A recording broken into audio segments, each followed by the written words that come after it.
What happens when a late-night host pushes too far and crosses every line imaginable with one of the world's most scrutinized royals? You won't believe what unfolds when Prince Harry sits down for what should have been a routine interview, only to find himself trapped in the most uncomfortable television moment of his life. The explosive confrontation that erupted last night on The Late Show has sent shockwaves through the entertainment industry, and what you're about to witness will leave you questioning everything you thought you knew about professional broadcasting standards. Before we get into this incredible story, make sure you hit that subscribe button and drop a comment below, because you're not going to believe what unfolds when two powerful personalities collide in the most spectacular fashion imaginable. The atmosphere in the Ed Sullivan Theater was electric as Prince Harry made his entrance, waving to the enthusiastic audience with that familiar, practiced smile. What none of the 400 people in attendance could have predicted was that they were about to witness television history in the making, and not the kind anyone would want to remember. The Duke of Sussex settled into the guest chair, adjusting his jacket with the confidence of someone who had navigated countless interviews since stepping away from royal duties. Stephen Colbert, meanwhile, wore his trademark grin, but there was something different in his eyes tonight. A glint that suggested he had more than standard promotional questions on his mind. "Your Royal Highness," Colbert began, his voice dripping with theatrical reverence that immediately felt mocking. "Or should I say, just Harry now? I mean, we're all a bit confused about the titles these days, aren't we?" The audience chuckled nervously as Harry's smile tightened almost imperceptibly. "Please, just Harry is fine, Stephen. I've always preferred to keep things simple." But Colbert wasn't done with his opening salvo. "Simple, yes, that's interesting. Because nothing about your family situation seems particularly simple lately, does it?" The first crack in Harry's composure appeared as his jaw tensed slightly. "Well, Stephen, family relationships are complex for everyone. I'm here tonight to talk about my upcoming projects and—" Colbert interrupted with a theatrical wave of his hand. "Oh, but Harry, your family is your project, isn't it? I mean, the books, the Netflix series, the interviews. It's all family. Drama all the time. You've turned personal grievances into a cottage industry." The studio audience fell silent, sensing the shift in tone from playful banter to something sharper, more pointed. Harry leaned forward slightly, his media training kicking in as he attempted to redirect. "I think that's a rather reductive way to look at it, Stephen. My work focuses on veterans' issues, mental health advocacy, and social justice initiatives that—" But Colbert was relentless, cutting him off again with practiced precision. Right, but let's be honest here. When was the last time anyone asked you about veterans without also asking about your father, or your brother, or your stepmother? You can't separate Harry the humanitarian from Harry the disgruntled royal, can you?" The temperature in the room seemed to drop several degrees as Harry's pleasant demeanor began to crack. His hands, which had been resting casually on the chair arms, now gripped them tightly. "I find it interesting, Stephen, that you're more interested in family dynamics than the actual work I'm doing to help people. But I suppose that says more about your priorities than mine." Colbert's grin widened, sensing blood in the water. "Oh, but Harry, helping people is talking about your family drama, isn't it? I mean, you've positioned yourself as this wounded prince who's speaking truth to power, but isn't the real truth that you're just angry you weren't born first?" The question hung in the air like a bomb waiting to explode. Harry's face flushed slightly, and for the first time since sitting down, he looked genuinely rattled. "That's completely inappropriate, Stephen. My decision to step back from royal duties had nothing to do with succession and everything to do with protecting my family and maintaining my integrity." Colbert leaned back in his chair, clearly enjoying the rising tension. "Protecting your family by exposing your family? That's an interesting strategy. Tell me, how does airing your father's private conversations on international television protect anyone?" The audience was now completely silent, The usual laughter and applause replaced by an uncomfortable tension that seemed to fill every corner of the theater. Harry's publicist, visible in the wings, looked increasingly alarmed as her client's face grew redder with each pointed question. "You're deliberately mischaracterizing everything I've said and done, Stephen. And frankly, this feels less like an interview and more like an ambush."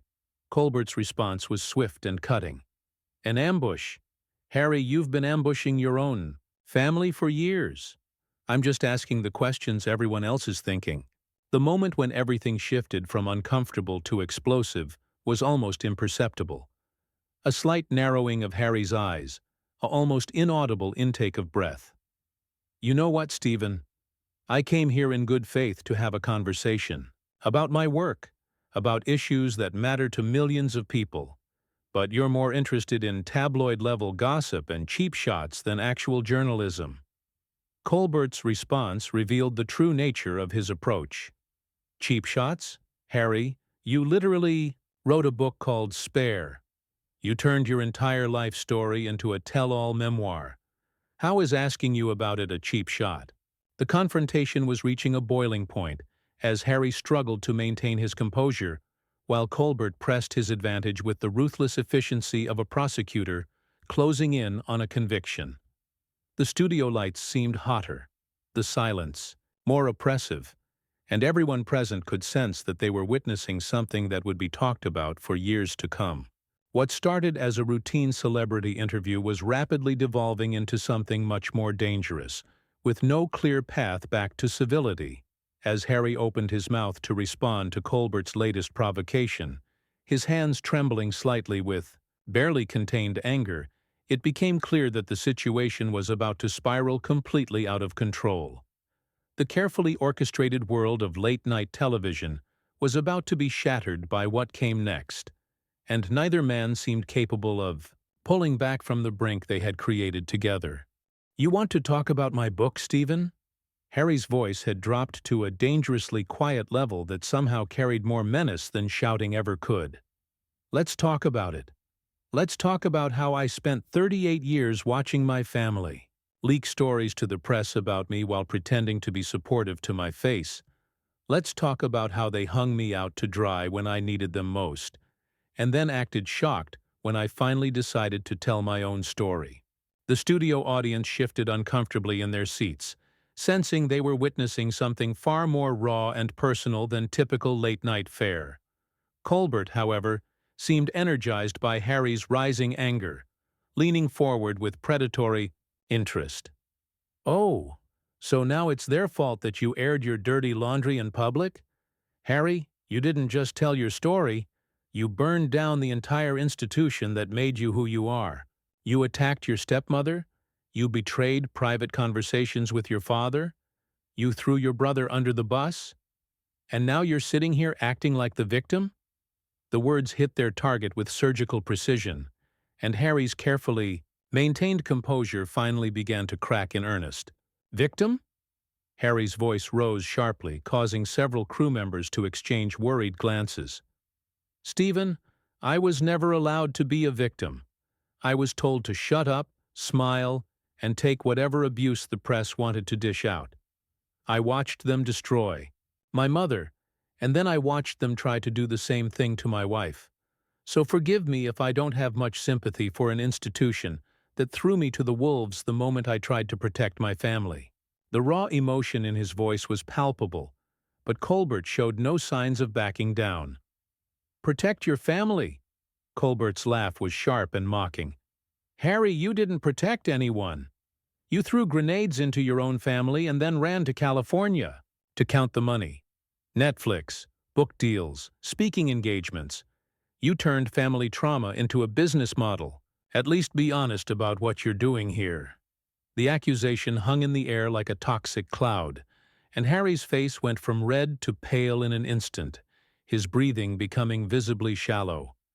The moment that would define the entire confrontation came when Harry stood up abruptly, his chair rolling backward with the force of his movement. "How dare you?" he said, his voice shaking with barely controlled rage.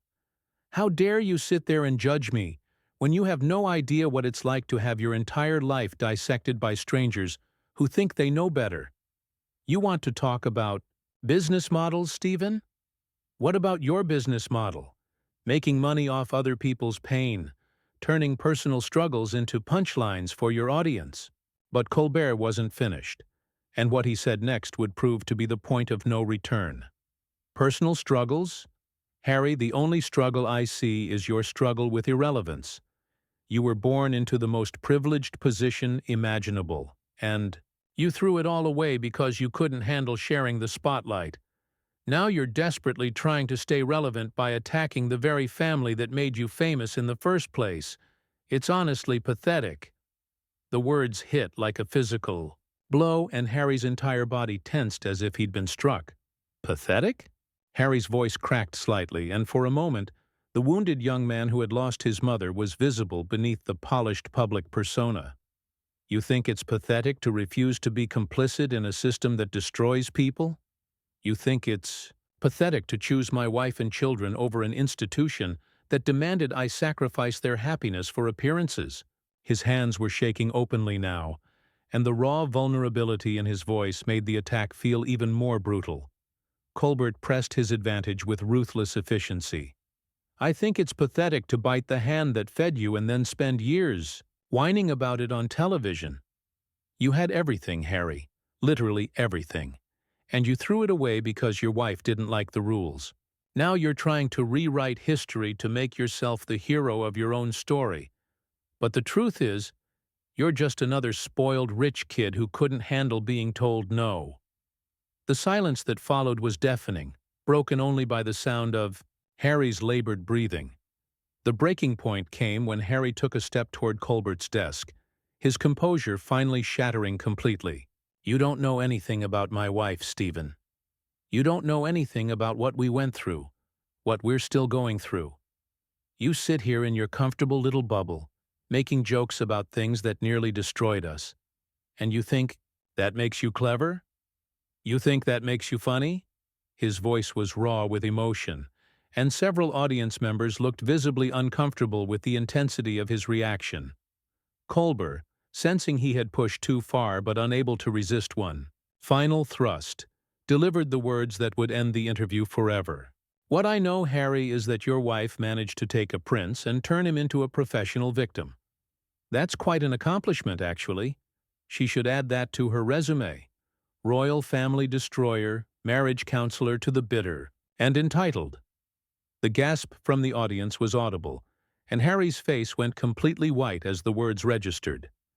The transformation in Harry was immediate and terrifying. Gone was any pretense of media training or royal decorum. In its place stood a man who had been pushed beyond his breaking point, his entire body radiating a fury that seemed to fill the entire studio. "Get my wife's name out of your mouth," he said, his voice barely above a whisper but carrying more menace than any shout could have achieved. The studio fell completely silent, as if everyone present suddenly realized they were witnessing something that had gone far beyond entertainment into genuinely dangerous territory. What happened next would be replayed endlessly on social media and analyzed by media experts for months to come, as the carefully controlled world of celebrity interviews was about to implode in spectacular fashion. For a moment that seemed to stretch into eternity, Harry stood frozen, his chest rising and falling rapidly as he stared at Colbert with undisguised contempt. The host, perhaps finally realizing he had crossed a line that should never have been crossed, opened his mouth as if to backtrack, but Harry cut him off before he could speak.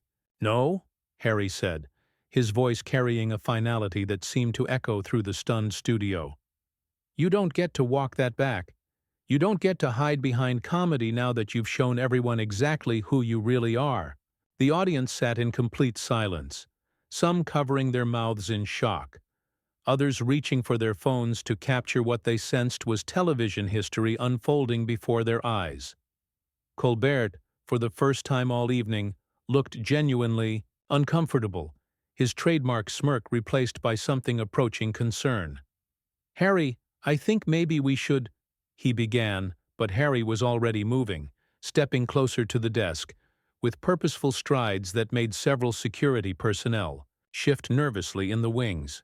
"You think you can sit there and attack my family, attack my wife, attack everything I hold dear, and then what?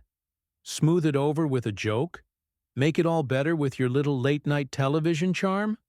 Harry's voice was gaining strength and clarity as his anger crystallized into something cold and controlled. "You're not a comedian, Stephen. You're a bully with a platform, and you've just shown America exactly what kind of person you really are when the cameras are rolling." Colbert tried to regain control of the situation, his media training kicking in as he attempted to diffuse the tension. "Look, Harry, this is live television.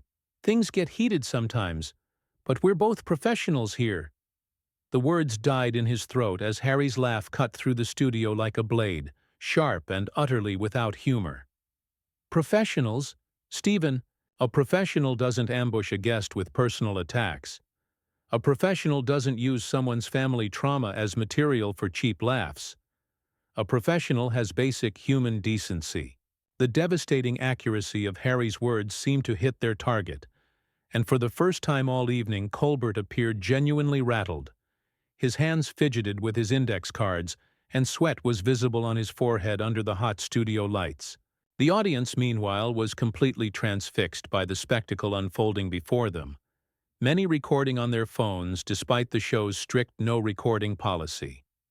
This was the kind of unscripted drama that social media was built for, and everyone present knew they were witnessing something unprecedented. Harry continued his verbal assault with surgical precision, each word carefully chosen for maximum impact. "You know what the real tragedy is here, Stephen? You had an opportunity to have a real conversation tonight. You could have asked about mental health advocacy, about veterans' issues, about the charitable work that actually matters. Instead, you chose to be a tabloid blogger with a television show. You chose to attack a woman who has done nothing but try to build a better life for her family." The mention of Meghan again seemed to reignite Harry's fury, and his voice rose as he continued. "My wife has faced more scrutiny and hatred in 5 years than you'll face in your entire career, and she's handled it with more grace and dignity than you've shown in 5 minutes. She doesn't deserve to be attacked by a man who hides behind a desk and pretends his cruelty is entertainment." The raw emotion in his voice was unmistakable, and several audience members were visibly moved by the passion of his defense. Colbert made one final attempt to salvage the situation, standing up from behind his desk in what appeared to be a gesture of reconciliation. "Harry, I respect your passion for defending your family, but this is getting out of hand. Maybe we should take a break, reset, and—" But Harry was having none of it, cutting him off with a gesture that was both dismissive and definitive. "Reset? Stephen, there is no reset from this. You've shown everyone who you really are tonight, and no amount of backtracking is going to change that."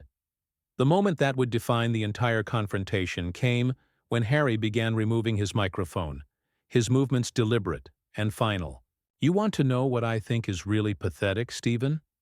I think it's pathetic that a man your age, with your platform, with your influence, chooses to use it to tear people down instead of building them up. I think it's pathetic that you've turned personal cruelty into your brand. And I think it's pathetic that after tonight, this is what people will remember about you."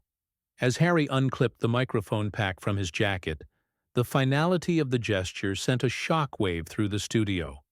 This wasn't just the end of an interview gone wrong. This was a complete rejection of everything the show represented. Colbert, seemingly paralyzed by the unprecedented nature of the situation, could only watch as his guest prepared to walk away from what would undoubtedly become the most talked-about moment in late-night television history. "Ladies and gentlemen," Harry said, turning to address the audience directly, his voice now calm and controlled but carrying unmistakable authority, "I came here tonight in good faith to have a conversation about issues that matter. Instead, I was subjected to a character assassination by a man who thinks other people's pain is his punchline. I won't be a part of this anymore." He placed the microphone on Colbert's desk with deliberate precision. the small action somehow carrying enormous symbolic weight. The studio erupted in chaos as Harry turned and walked toward the exit, his security detail quickly flanking him as audience members began to stand and react to what they had just witnessed. Some applauded, others sat in stunned silence, and still others frantically typed on their phones, racing to be the first to share the explosive footage on social media. Colbert remained frozen behind his desk, seemingly unable to process the complete collapse of his show's format and reputation. As Harry reached the edge of the stage, he paused and turned back one final time, his voice carrying clearly through the confused murmur of the audience. "Stephen, I hope tonight was worth it. I hope attacking my family was worth destroying whatever credibility you had left. Because after tonight, everyone will know exactly what kind of man you choose to be when you think nobody's watching." With that, Prince Harry walked off the set of The Late Show, leaving behind a studio in chaos and a host whose career would never be the same. The cameras continued rolling as Colbert stood alone behind his desk, the weight of what had just occurred finally beginning to register on his face. The carefully constructed world of late-night television had been shattered by his own actions, and there would be no coming back from the wreckage he had created. The show that was supposed to be a routine promotional appearance had instead become a masterclass in how quickly professional reputation could be destroyed by crossing lines that should never have been crossed. As the studio lights dimmed and the confused audience began to file out, sharing videos and reactions that would soon flood social media, one thing was crystal clear. Stephen Colbert had pushed too far, and Prince Harry had walked away with his dignity intact while leaving his host to face the consequences of his own cruelty.